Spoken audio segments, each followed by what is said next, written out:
Assalamualaikum warahmatullahi wabarakatuh. Kembali lagi di channel Bayangan Malam.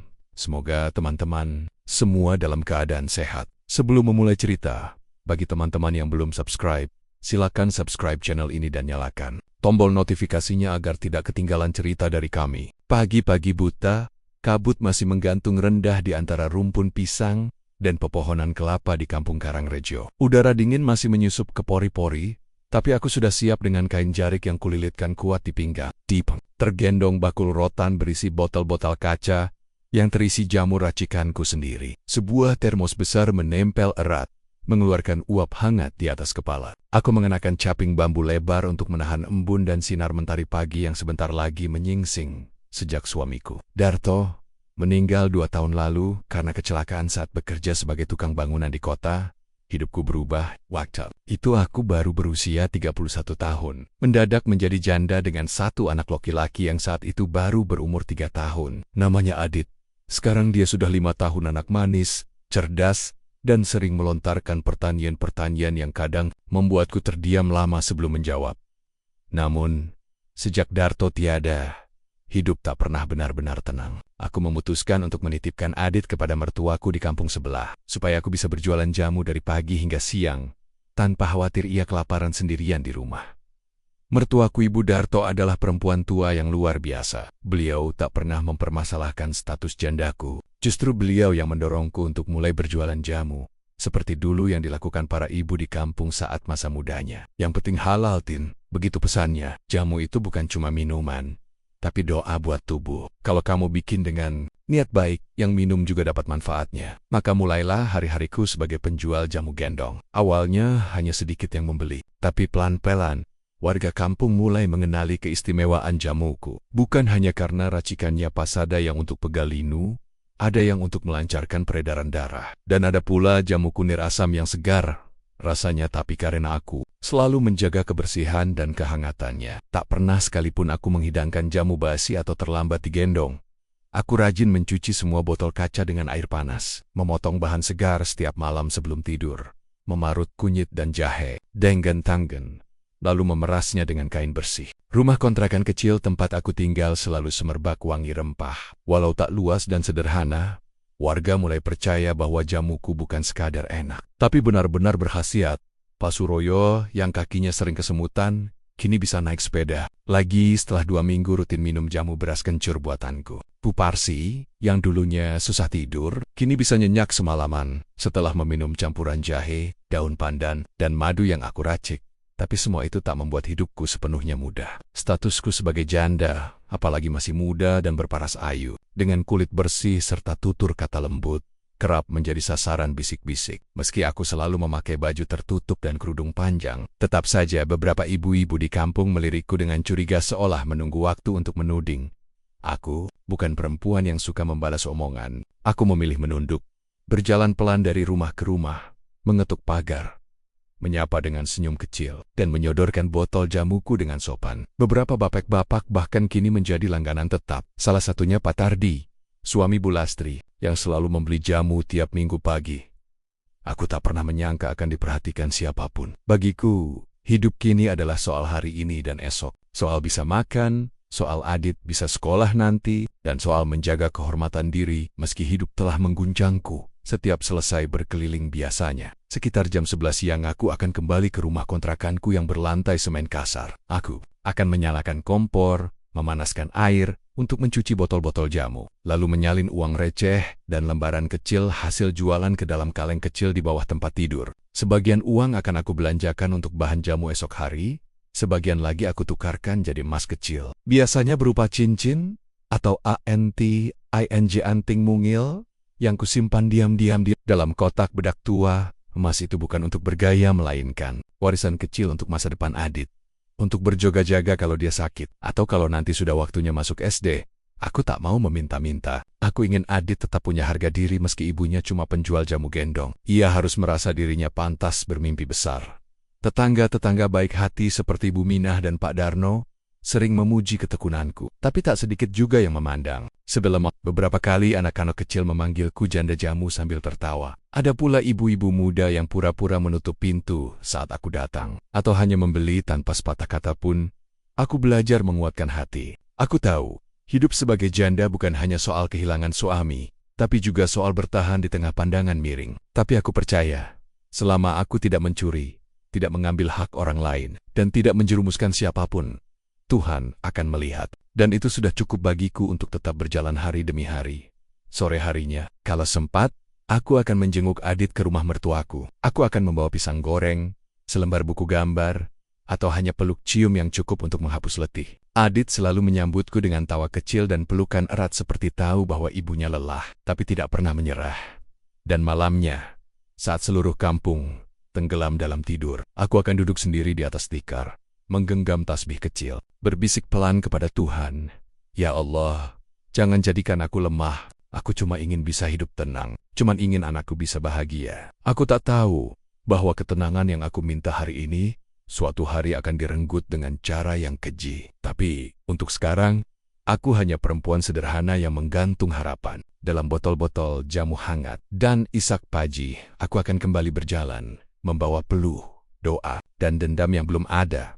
Malam hari saat seluruh kampung tenggelam dalam tidur, aku duduk sendiri di atas tikar, menggenggam tasbih kecil dan berbisik pelan kepada Tuhan, "Ya Allah, jangan jadikan aku lemah. Aku cuma ingin bisa hidup tenang. Cuma ingin anakku bisa bahagia." Aku tidak tahu bahwa ketenangan yang kupinta hari ini, suatu hari nanti, akan direnggut dengan cara yang keji. Tapi untuk sekarang, aku hanyalah perempuan sederhana yang menggantung harapan dalam botol-botol jamu hangat. Esok pagi, aku akan kembali berjalan, membawa peluh, doa, dan dendam yang belum ada ujungnya. Hari Minggu pagi di kampung Karangrejo. Biasanya sunyi dan hangat. Matahari belum terlalu tinggi, tapi suara ayam berkokok mulai mereda, digantikan oleh aroma sarapan yang keluar dari dapur-dapur rumah warga.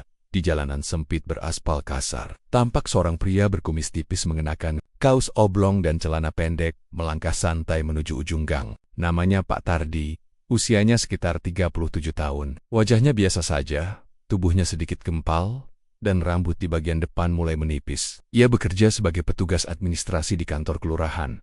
Orang-orang bilang, Pak Tardi itu lelaki baik-baik, tidak suka main perempuan, tidak suka mabuk, dan selalu pulang ke rumah sebelum maghrib. Tapi, di balik kesan sederhana itu, rumah tangganya menyimpan bara kecil yang lama-lama menyala, jadi api. Istrinya, Bu Lastri, adalah perempuan pencemburu berat. Pak Tardi tahu betul sifat istrinya itu. Bu Lastri bisa marah hanya karena suaminya menatap televisi terlalu lama saat ada presenter perempuan muncul. Pernah suatu kali, hanya karena Pak Tardi memberi komentar tentang rasa sayur lodeh buatan tetangga yang sedikit lebih gurih, Bu Lastri mogok bicara 2 hari penuh. Dan Minggu pagi seolah sudah menjadi agenda rutin. Bu Lastri akan mendengus setiap kali suaminya mengambil uang receh dari kaleng di atas lemari, mengenakan sandal jepit, lalu berjalan santai ke ujung kampung ke tempat aku biasa mangkal sebentar, sebelum berkeliling lagi menjajakan jamu gendongku. "Aku cuma beli jamu, Las," kata Pak Tardi setiap kali wajah istrinya mulai masam. "Jamu bisa bikin sendiri," balas Bu Lastri, menyilangkan tangan di dada. "Ngapain harus Jojo beli ke janda itu? Kalau kamu bisa bikin jamu enak, ya aku nggak beli ke siapa-siapa lagi." Jawaban itu, meski terdengar seperti gurauan, selalu berhasil membuat wajah Bu Lastri memerah. Sebenarnya, aku tahu Pak Tardi tak pernah berpikiran macam-macam soal aku. Ia membeli jamu karena memang merasakan khasiatnya. Setelah duduk seharian di kursi kantor dan mengecek dokumen-dokumen, tubuhnya pasti kaku dan lelah. Jamu Peglanu, buatanku memang bisa membuat badan terasa lebih ringan saat bangun di Senin pagi.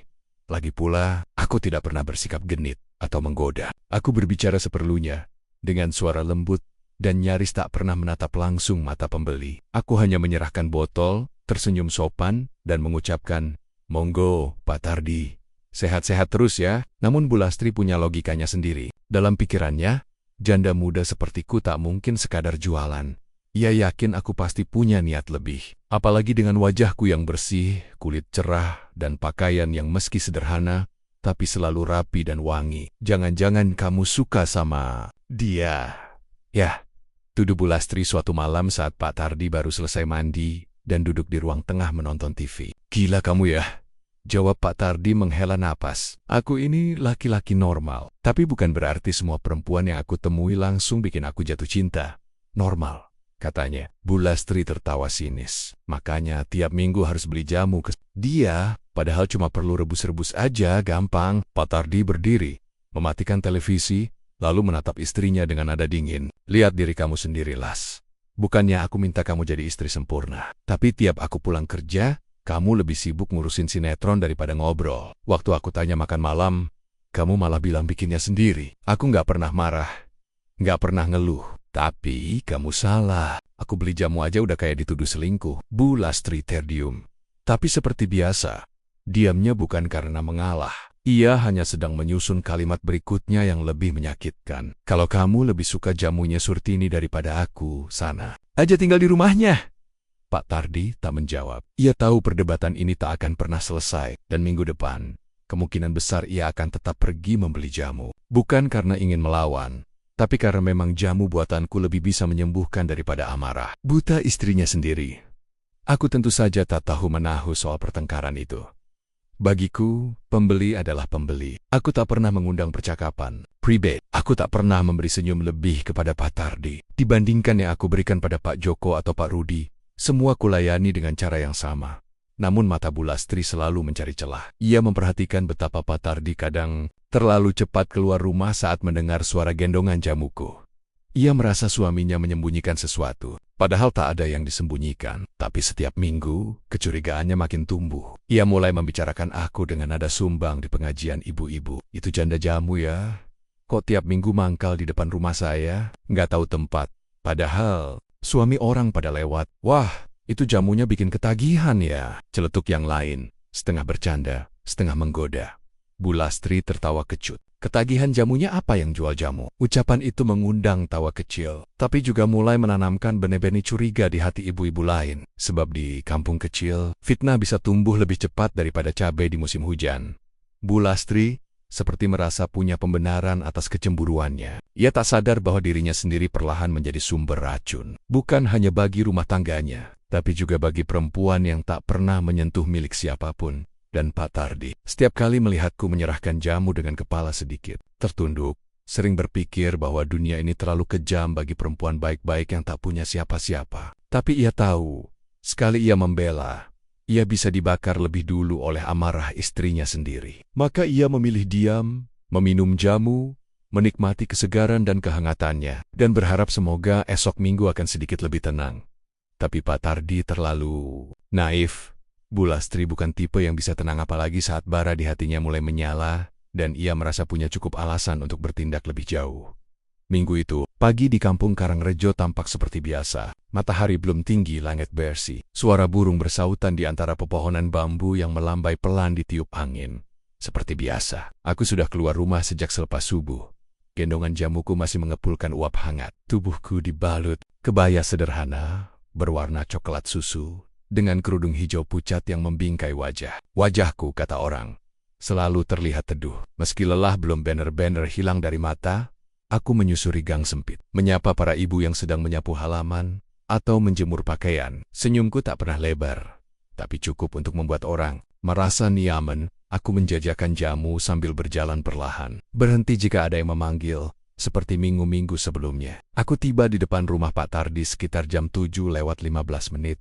Ia sudah menunggu di teras, mengenakan kaos garis-garis dan sarung. Ia menyodorkan botol kosong minggu lalu, dan aku menggantinya dengan botol berisi jamu baru. Pegal-pegalnya belum hilang, Pak? Tanyaku pelan.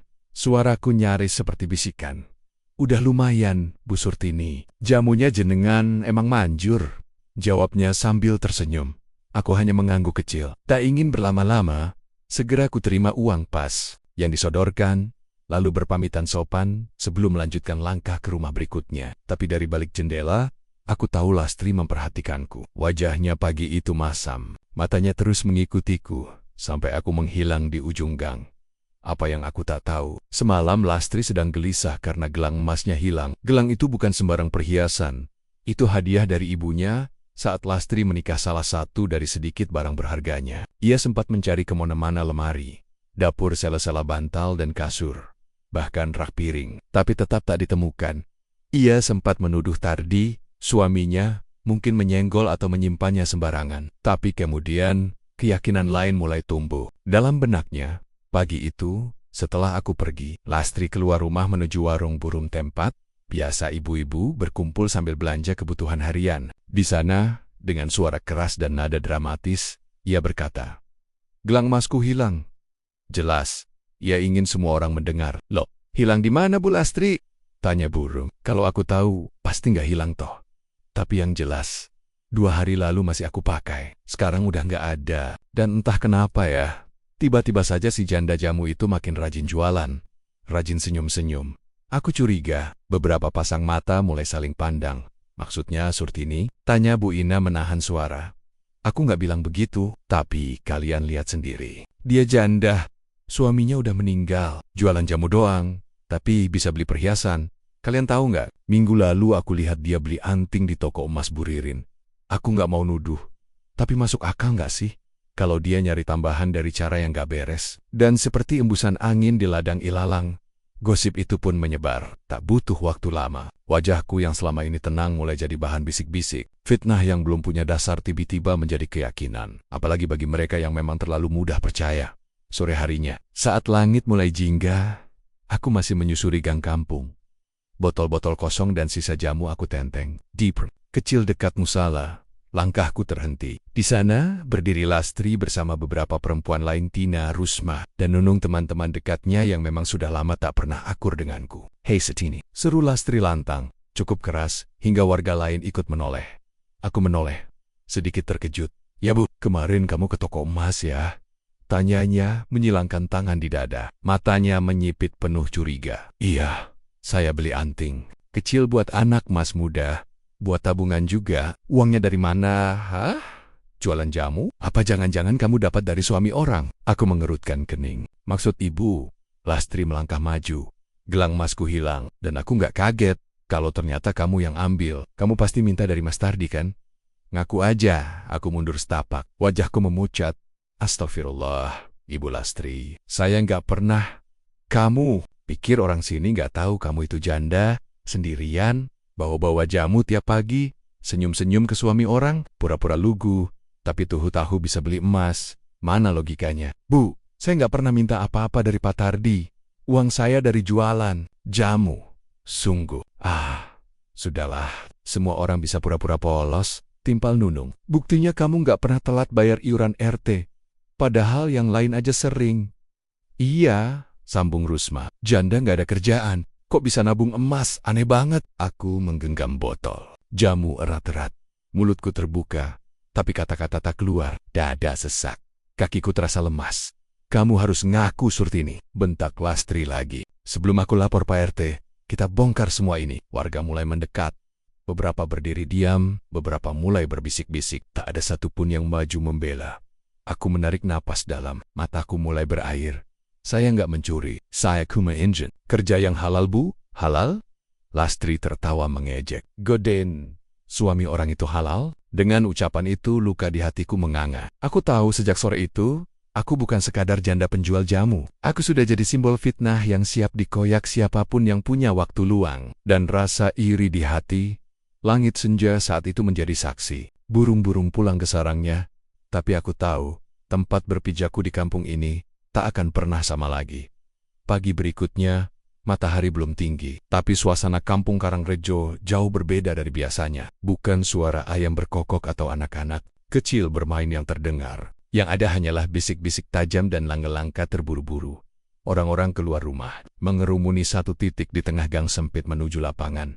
Di sanalah aku berdiri, sendirian, tubuhku kaku, wajah pucat. Gendongan jamu jatuh ke tanah. Botol-botol kaca pecah berserakan, isinya bercampur tanah dan beling. Sekelompok ibu-ibu berdiri mengelilingiku. Wajah mereka merah oleh amarah. Tangan-tangan mengepal menunjuk-nunjuk. Kamu janda, mana mampu beli emas kalau enggak dari cara kotor, teriak Bu Rusma. Ngaku aja Surtini, kamu yang ambil gelang Bu Lastri. Kan? Tambah Tina. Saya nggak ambil apa-apa. Suaraku gemetar, tubuhku menggigil. Bukan karena udara, tapi karena takut yang menembus tulang. Nunung mendekat, wajahnya nyaris menempel ke wajahku. Jangan sok suci, kerudung itu cuma kamuflase ya, buat narik perhatian suami orang. Aku mundur, memeluk tubuh sendiri. Tolong, saya nggak salah apa-apa. Tapi tak ada yang mendengar. Yang tersisa hanya kemarahan buta dan rasa iri yang meledak jadi kekejaman massal. Lastri berdiri paling depan. Dagu terangkat, wahanya puis. Orang kayak kamu nggak pantas tinggal di kampung ini. Hidup dari uang haram. Godain suami-suami orang terus pamer beli emas. Makanya jangan belaga alim. Tiba-tiba, seseorang menarik kerudungku. Tarikan pertama membuatnya miring, tarikan kedua melepasnya sepenuhnya dari kepala. Rambutku terurai. Sebagian menutupi wajah, sebagian berantakan tertiup angin. Warga berseru-seru. Wah, rambutnya kelihatan, katanya wanita salehah. Aku menjerit kecil, bergegas meraih kerudung yang jatuh ke tanah, tapi belum sempat membungkuk. Seseorang mendorongku dari samping, tubuhku terhuyung. Tangan lain menarik bagian belakang rokokku. Kain tipis itu tersobek, memperlihatkan betisku yang selama ini kututup rapi. Seruan warga makin liar. Auratnya kelihatan tuh, sok nutup-nutupin. Padahal aslinya genit. Kalau gak punya malu, mending gak usah pakai jilbab sekalian. Aku menangis. Air mataku bercampur debu dan rasa malu yang tak tertahankan. Aku merunduk, memeluk tubuhku, berusaha menutupi bagian yang tersingkap. Tapi mereka tak berhenti. Bukan cuma gelang yang kamu curi. Kamu juga udah curi kehormatan ibu-ibu di sini. Janda, laknat. Aku tak tahu bagaimana. Tapi kakiku mulai bergerak. Bukan karena kehendakku. Mereka mulai mendorongku, menarik lenganku paksa, menggiringku sepanjang gang. Arak aja, biar semua orang tahu siapa Surtini sebenarnya. Aku diarak seperti penjahat. Di depan, Lastri berjalan dengan dada tegak. Suaranya lantang. Buka jendela, ajak anak-anak keluar. Lihat ini, lihat janda penggoda suami orang. Aku nyaris tak bisa angkat wajah. Rambutku berantakan, kerudung di tangan, tubuhku gemetar dan kotor. Anak-anak bertanya polos. Bu, kenapa bu? Surtini dibawa ramai-ramai, tapi tak ada orang dewasa yang menjawab.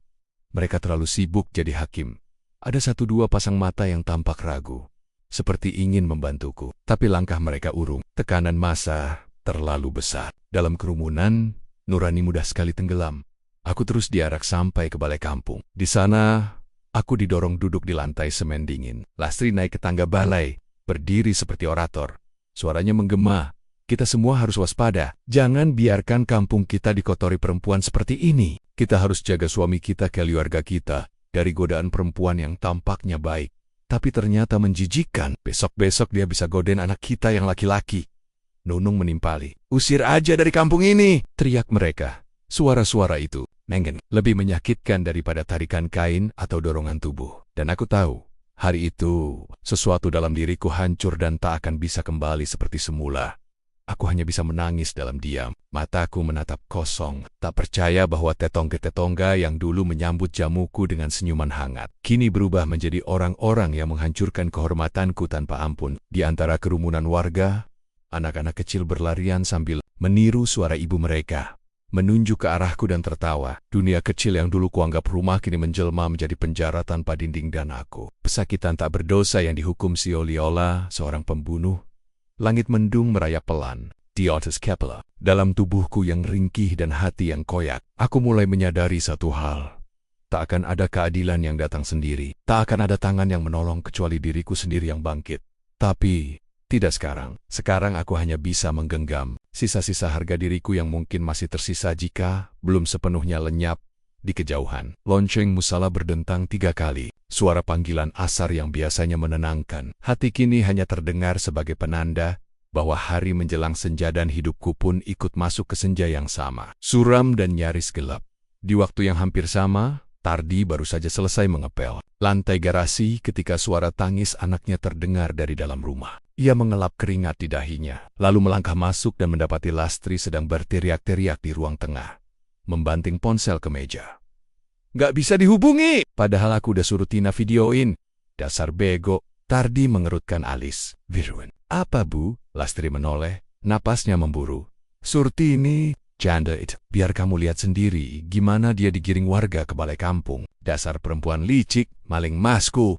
Tardi tertegun. Apa? Surtini diarak warga. Iya. Dan itu semua gara-gara dia nyolong gelangku. Sudah, kamu gak usah sok bela dia. Aku tahu kamu pasti diam-diam ngasih gelang itu ke dia kan? Tardi menatap istrinya. Mulutnya terbuka sejenak lalu tertutup kembali. Ia mengenal Lastri luar dalam mudah meledak. Apalagi kalau merasa dipermalukan. Tapi ini sudah keterlaluan gelang itu. Emangnya benar-benar hilang? Tanyanya pelan.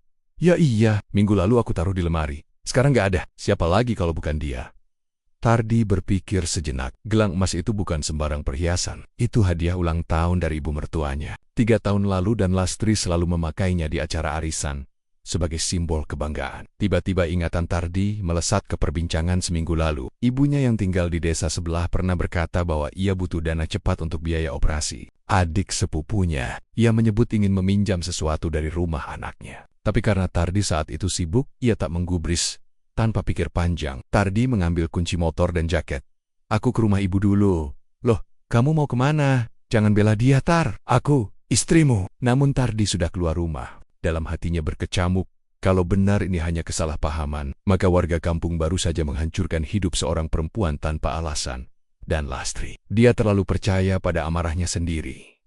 Butuh waktu hampir 1 jam untuk Tardi sampai ke rumah ibunya. Rumah kecil di ujung dusun itu sepi. Ibunya sedang menjemur pakaian ketika melihat Tardi datang. Loh, Tardi? Ada apa nak ibu? Maaf ya, buru-buru. Ibu ambil gelang Lastri ya. Wajah ibunya tampak kaget. Loh, iya, aku taruh di lemariku kemarin. Mau aku bawa ke Pegadaian tapi belum sempat. Emangnya kenapa? Tardi berat menarik napas. Lastri kira itu dicuri sama Surtini. Sekarang dia diarak warga. Wajah ibunya berubah. Ya Allah, Gusti. Astagfirullah nak, cepat sana, kasihan dia. Tardi tak menunggu. Ia masuk ke kamar, mengambil kotak kecil tempat gelang itu berada, lalu melesat kembali ke motornya. Hatinya dihimpit rasa bersalah yang tebal. Ia memang tak terlalu dekat denganku, tapi ia tahu aku bukan orang macam-macam. Jamu yang aku jual selalu bersih, dan tak pernah sekalipun ia melihatku menggoda laki-laki manapun. Ia melajukan motornya ke kampung dengan kecepatan yang melampaui batas, dan ketika ia tiba di lapangan kampung, pandangan pertamanya langsung tertuju padaku. Aku terduduk lemas di bawah tangga balai, rambutku acak-acakan. Sebagian wajahku tertutup kerudung yang sudah tak utuh, rokku sobek, lutut dan betisku memar. Aku memeluk lutut seperti anak kecil yang ketakutan. Warga masih berkerumun. Beberapa tertawa-tawa, sebagian mulai terlihat ragu. Tardi turun dari motor, menggenggam kotak gelang di tangannya. Ia melangkah cepat ke tengah kerumunan dan berhenti. Suaranya menggelegar. Berhenti! Semua orang menoleh. Lastri yang baru saja membuka mulut, membeku di tempat. Tardi berdiri di hadapan mereka, wajahnya merah padam. Ia mengangkat kotak kecil itu dan membukanya. Ini gelangnya kan? Ini yang kalian bilang dicuri. Warga terdiam. Lastri melotot. Itu gelangku. Dari mana kamu dapat? Dari rumah ibu. Dia ambil karena butuh dana mendadak. Dan kamu, tanpa tanya apa-apa, langsung tuduh orang seenaknya. Kamu biarkan orang kampung ini menghakimi perempuan yang gak bersalah. Tina mundur selangkah. Nunung dan Rusma saling pandang. Ketegangan meliputi seluruh lapangan.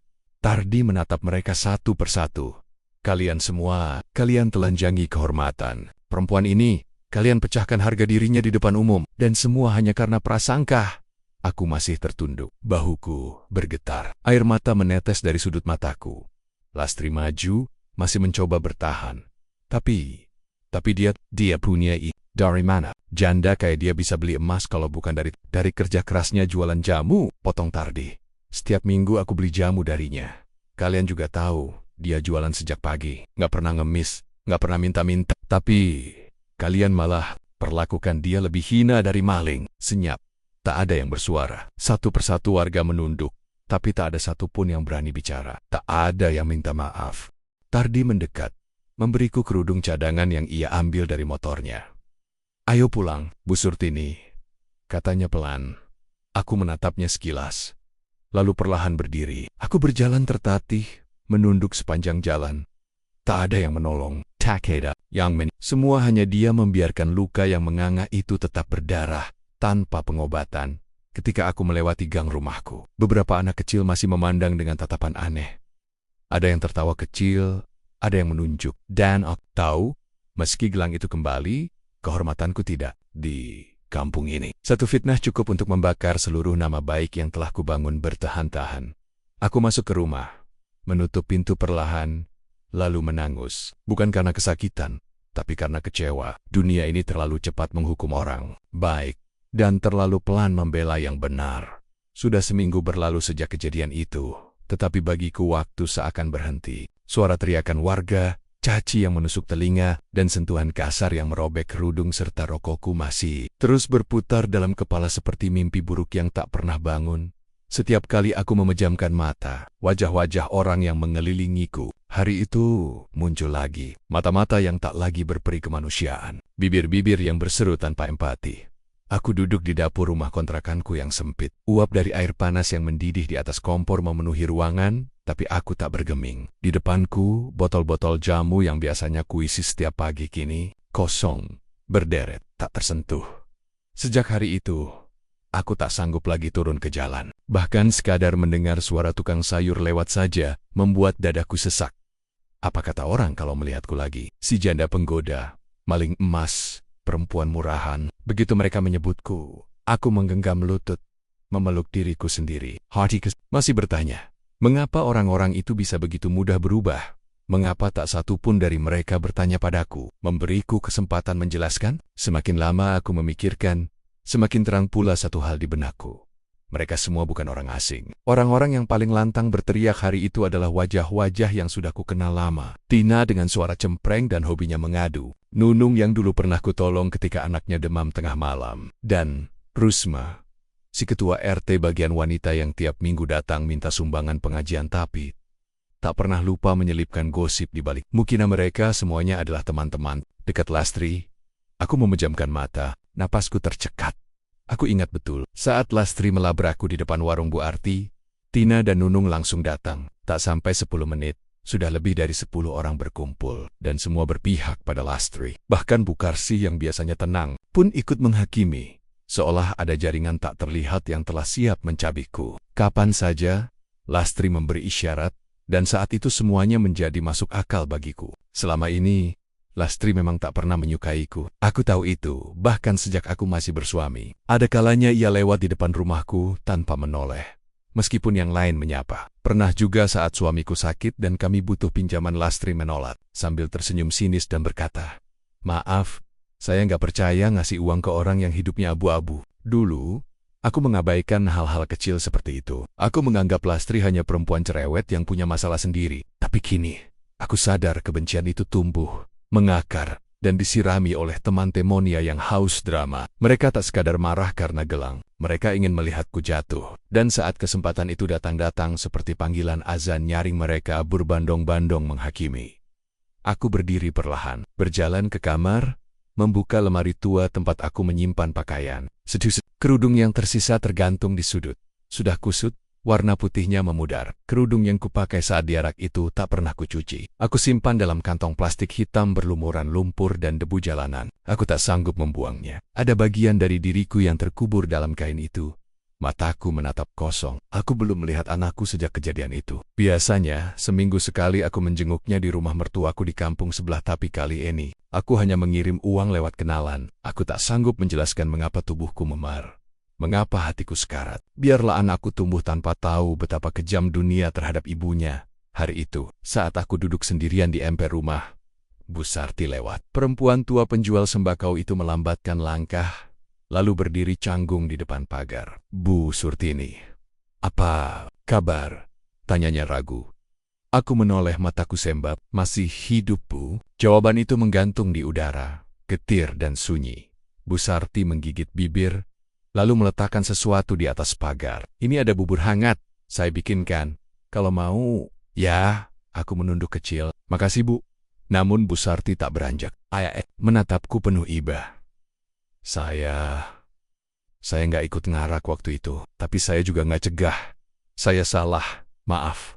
Aku hanya diam. Aku tak bisa berkata apa-apa. Ucapan maaf itu seperti tetes air di tengah gurun. Tak mengubah panas yang membakar, tapi membuat luka sejenak terasa diobati. Namun dari puluhan wajah yang meneriakiku hari itu, baru satu yang berkata demikian. Sisanya, teman-teman Lastri itu bahkan masih berseliweran di jalan, tertawa-tawa, seolah tak terjadi apa-apa. Bahkan ada yang dengan lantang berkata di warung kopi, "Surtini tuh harusnya sadar diri. Udah janda, jangan gaya hari-hari terasa lebih gelap." Bukan karena langit, tapi karena harapan yang mulai redup. Dulu, meski hidupku berat, aku percaya bahwa kerja keras dan nama baik cukup untuk membuatku dihargai. Tapi sekarang, aku tahu, cukup satu orang yang membenci, dan semuanya bisa berubah.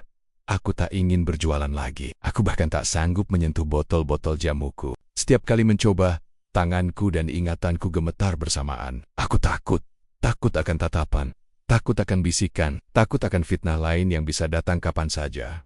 Namun di tengah semua itu, satu hal tumbuh perlahan di dalam diriku. Bukan harapan, bukan amarah, tapi dendam. Diam-diam, aku menuliskan nama-nama mereka dalam hatiku. Lastri, Tina, Nunung, Rusma. Aku ingat suara mereka. Aku ingat sentuhan mereka. Aku ingat cemoohan mereka. Dan aku bersumpah, meski tak tahu bagaimana caranya, aku akan membuat mereka merasakan seperti yang aku rasakan. Malu, dihina, disudutkan. Aku tidak akan melawan dengan tangan. Aku tidak akan melabrak dengan kata. Tapi aku akan membalas. Entah kapan, entah bagaimana.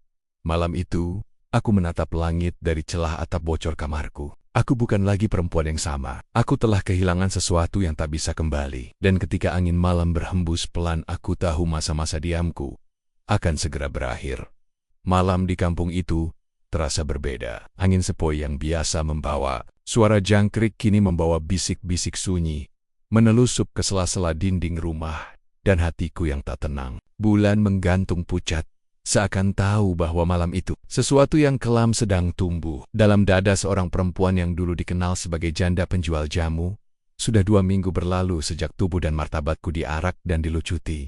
Luka-luka. Fisikku memang mulai mengering, tapi luka dalam jiwaku semakin menganga. Aku tak pernah menduga bahwa manusia bisa sekejam itu. Bahkan binatang pun tak akan menyerang sesamanya tanpa alasan. Tapi manusia dengan mulutnya, dengan matanya, dengan tangannya bisa menghancurkan hidup seseorang hanya karena iri, hanya karena dengki. Dan aku, Surtini, aku tidak bisa lagi menahan sakitnya. Malam itu, aku mengenakan kerudung hitam, pakaian longgar, lusuh, yang membaur dengan gelap. Tak ada satupun yang tahu kemana aku akan pergi. Aku melangkah menyusuri jalan setapak di pinggir sawah, melewati semak dan rumpun bambu yang bergoyang pelan. Suara desiran angin terdengar seperti desah kesedihan. Tuhuangku satu rumah Mbah Rondo. Ia adalah dukun tua yang tinggal di pinggir hutan, kecil di luar desa. Namanya sering dibisikkan orang saat ada bayi menangis tanpa henti, atau istri yang ingin suaminya tak selingkuh. Tapi tak ada yang berani terang-terangan datang ke sana. Apalagi orang sepertiku yang dulu dikenal taat, bersih, dan rajin ke musala. Namun malam itu, keimananku goyah. Sakit hatiku menumpuk seperti longsoran tanah basah. Aku hanya ingin menghancurkan apapun yang membuatku jatuh. Rumah Mbah Rondo berada di balik rumpun pohon besar. Bangunannya seperti tak tersentuh waktu. Atap ilalangnya separuh rubuh. Dindingnya dari anyaman bambu yang mengelupas. Di terasnya, lampu minyak kecil berkelip redup menyoroti wajah perempuan tua yang duduk bersila. Matanya putih pucat tapi sorotnya tajam. Kau yang mereka arak ya? Katanya sebelum aku sempat membuka mulut, aku membeku. Tenggorokanku tercekat. Iya Mbah, saya Surtini. Mbah Rondo mengangguk pelan, lalu menepuk tanah di depannya. Dudaklah, ceritakan apa yang kau rasakan, bukan apa yang mereka lakukan. Aku duduk perlahan. Tanganku gemetar. Dan malam itu, untuk pertama kalinya sejak kejadian, aku membuka semua luka. Kuceritakan bagaimana jilbabku disobek, bagaimana warga mencaci, bagaimana aku ditelanjangi bukan hanya pakaian, tapi harga diriku. Kuceritakan Lastri, Tina, Nunung, Rusma semua yang menghancurkanku. Saat selesai bercerita, mataku sudah basah, tapi bukan hanya oleh sedih. Ada bara yang menyala di dalamnya. Saya ingin mereka merasakan apa yang saya rasakan, Mbah. Saya ingin mereka juga hancur. Saya ingin mereka jatuh. Mbah Rondo diam lama, lalu membuka sebuah kotak kecil dari anyaman pandan. Di dalamnya ada jarum-jarum kecil berwarna hitam. Panjangnya tak lebih dari 2 ruas jari, tapi tajam dan dingin seperti kutukan. Jarum sihir, ujar Mbah Rondo lirih. Kalau kau tanam di depan rumah mereka, perlahan hidup mereka akan runtuh.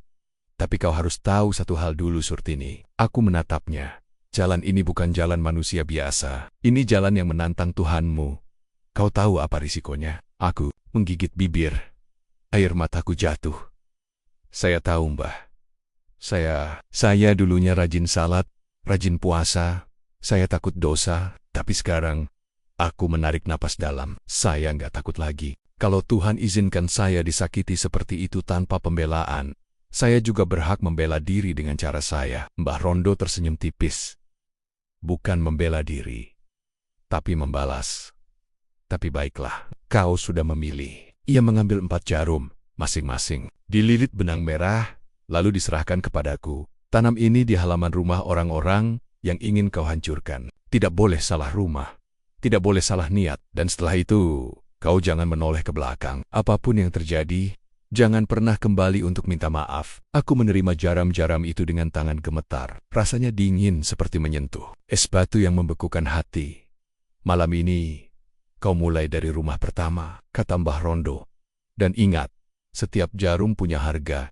Harga yang harus dibayar, bukan dengan uang, tapi dengan bagian dari dirimu sendiri. Aku tak bertanya lebih jauh. Aku tahu, aku sudah menapakkan kaki di jalan yang tak bisa dibalik. Jalan yang gelap, sunyi dan penuh jeritan diam. Aku kembali ke rumah dengan langkah perlahan. Malam menyibak dedaunan seperti membuka tabir nasib yang baru di dalam sakuku. 4 jarum sihir berdetak pelan, seolah memiliki napas sendiri. Aku menatap langit malam, dan untuk pertama kalinya dalam hidup, aku merasa tidak lagi dilihat oleh Tuhan. Aku merasa sendirian. Dan anehnya, kuat di depan pintu rumahku, aku memandang tanah kosong di halaman rumah Lastri. Dengan bisikan lirih, aku berkata, "Kau yang pertama." Lalu aku menusukkan jarum itu ke dalam tanah.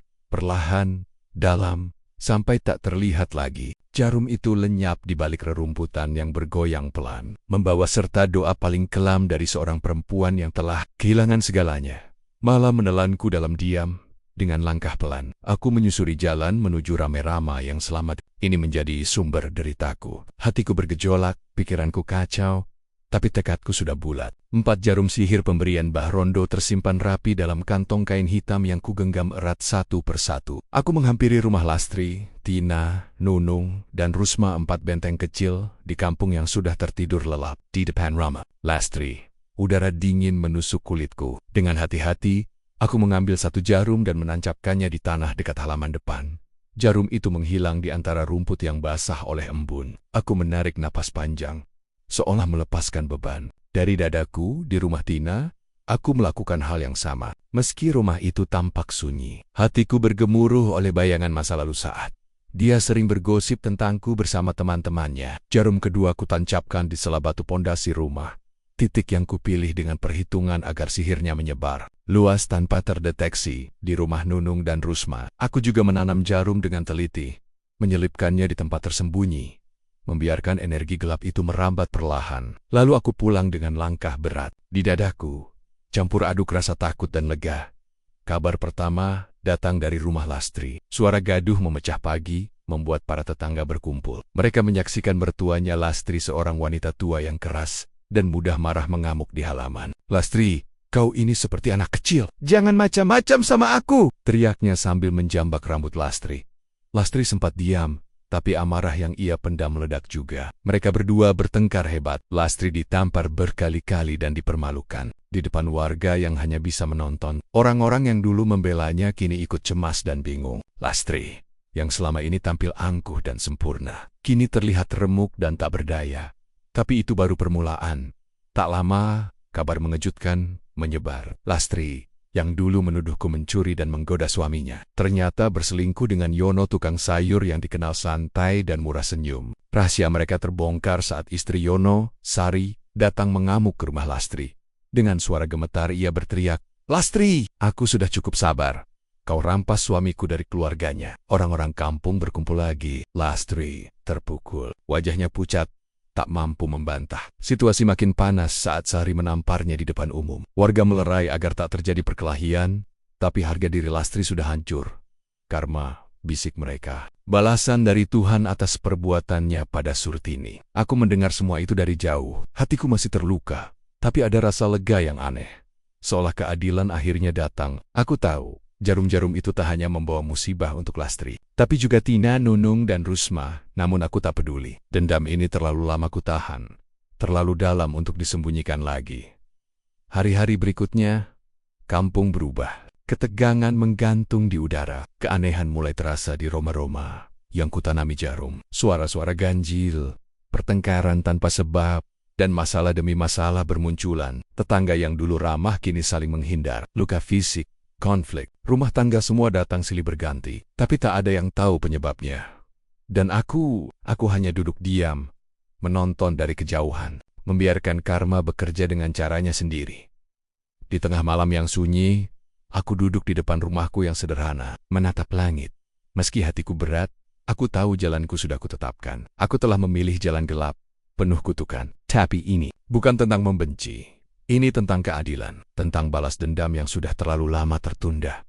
Angin malam membawa bisikan dingin dari rumah Lastri, seolah menandai babak baru dalam hidupku. Dan dalam kampung kecil yang dulu begitu damai, hari-hari getir pun datang bagi Tina, Nunung dan Rusma, tiga orang yang dulu sangat dekat dengan Lastri dan ikut dalam lingkaran fitnah terhadapku. Tina, wanita 30, yang selalu percaya diri dan energik, dikenal sebagai pengendara motor yang gesit. Tapi di balik kekuatannya, aku tahu ada tekanan yang ia sembunyikan. Ia tak pernah mengakui rasa bersalahnya padaku.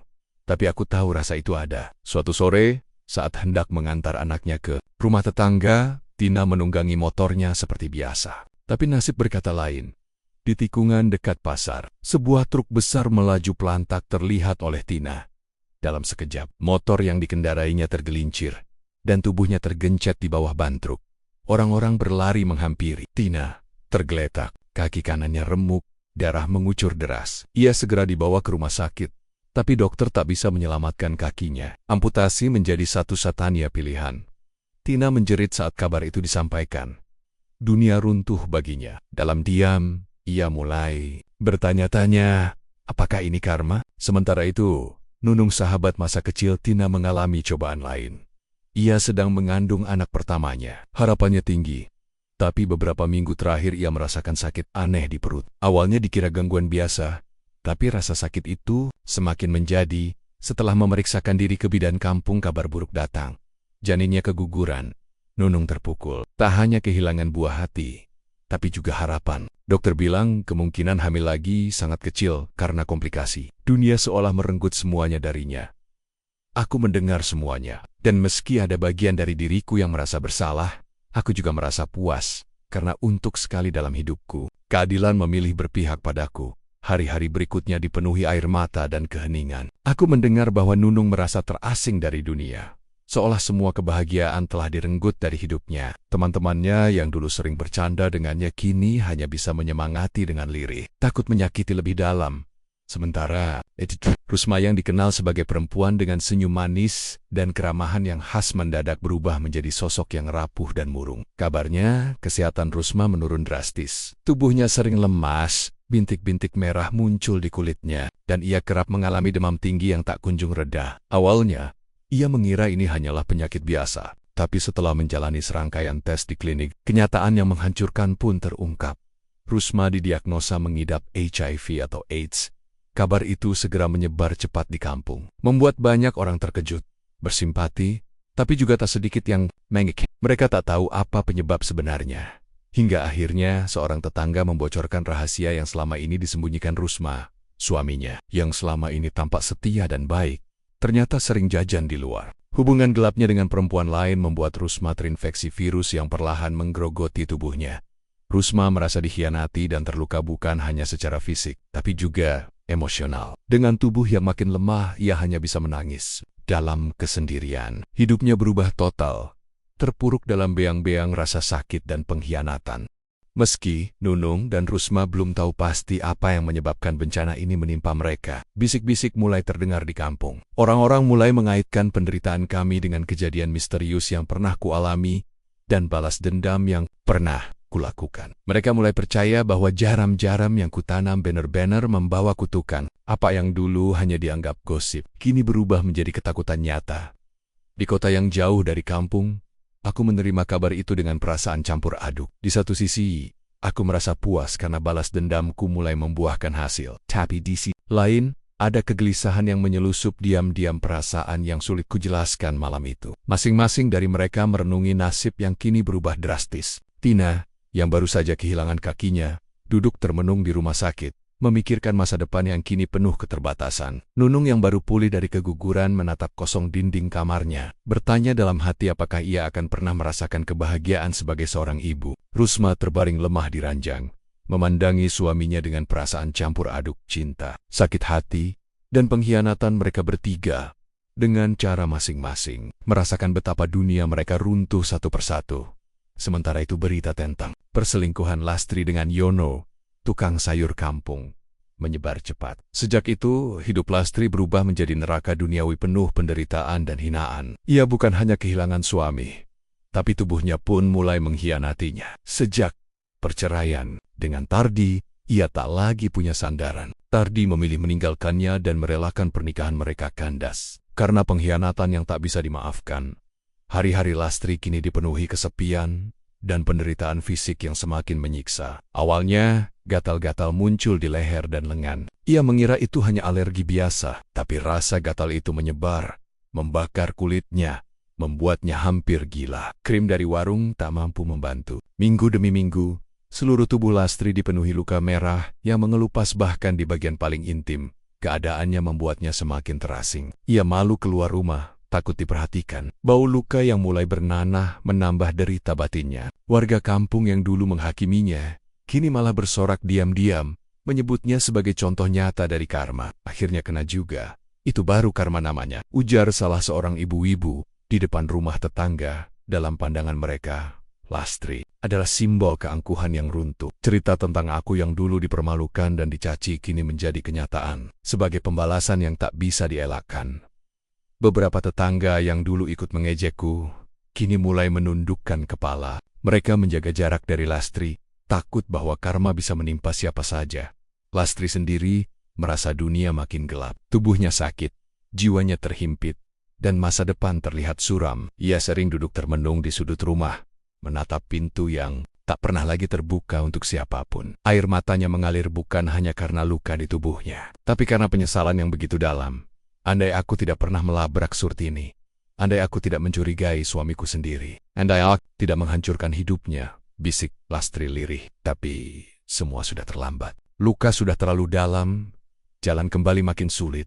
Sementara itu, aku menjalani hidup baruku di kota besar, jauh dari hiruk-pikuk kampung. Berat memang meninggalkan anakku dan peran sebagai ibu, tapi aku bertekad membangun masa depan yang lebih baik. Aku bekerja sebagai penjual jamu di pasar kota. Orang-orang mulai mengenalku karena ramuan jamuku yang hangat dan berkhasiat. Meski jauh dari keluarga, bayangan tentang kampung dan luka lama masih sering muncul. Tapi aku belajar untuk kuat. Aku berjuang demi anakku yang kini diasuh oleh mertuaku. Rindu sering menyiksaku, tapi aku tahu, untuk saat ini, aku harus fokus membangun kehidupan yang baru. Kadang-kadang kabar buruk tentang Lastri sampai juga ke telingaku, tapi aku tak ingin terlarut dalam kebencian. Aku lebih memilih berdoa, biarlah penderitaan Lastri menjadi pelajaran, bukan alasan untuk terus membenci. Di kampung, kondisi Lastri semakin memburuk. Suaminya pergi, sahabatnya menjauh, dan warga kampung menghindar darinya. Malam-malam panjang diisi dengan rasa nyeri dan gatal yang tak kunjung reda. Tubuhnya yang dulu penuh percaya diri, kini menjadi bayangan rapuh yang hancur. Satu hal yang pasti, karma sudah menuntut balasannya. Waktu terus berjalan. Aku dan Lastri pun akhirnya sampai di persimpangan takdir yang lama kami hindari. Aku, yang dulu dipermalukan, kini menjalani hidup dengan damai. Aku bekerja keras demi masa depan anakku, dan menjaga hatiku agar tidak lagi diracuni dendam. Tapi aku tak pernah lupa akan luka yang dulu menggores jiwa dan tubuhku. Aku belajar memaafkan, bukan untuk orang lain, tapi untuk membebaskan diriku sendiri. Sementara itu, Lastri menghadapi akhir dari penderitaannya. Tubuh yang dulu cantik dan kuat, kini terkulai lemah, menyisakan penyesalan mendalam. Ia menyesali perbuatannya terhadapku. Suatu sore, di bawah rindangnya pohon depan rumah tempat di mana dulu aku sering mampir, Lastri duduk sendirian. Ia mengirimiku pesan, sebuah permintaan maaf yang tulus. Bukan hanya kata-kata, tapi harapan untuk menghapus luka lama. Aku menerima pesan itu dengan hati berat. Aku tahu luka tak bisa sembuh sekejap, tapi aku memilih membuka pintu maaf, membiarkan sinar pengampunan menerobos gelap masa lalu. Kami bertemu sekali lagi, bukan sebagai musuh, tapi sebagai dua manusia yang pernah terluka dan belajar berdamai. Maafkan aku, Surtini. Aku salah, ucap Lastri lirih, matanya basah. Aku menatapnya, menghela napas panjang. Aku sudah lama belajar melupakan, Lastri. Semoga kita sama-sama bisa hidup lebih baik. Kami berpisah dalam keheningan yang damai. Tak ada lagi permusuhan, hanya pelajaran berharga tentang manusia, kesalahan, dan pengampunan.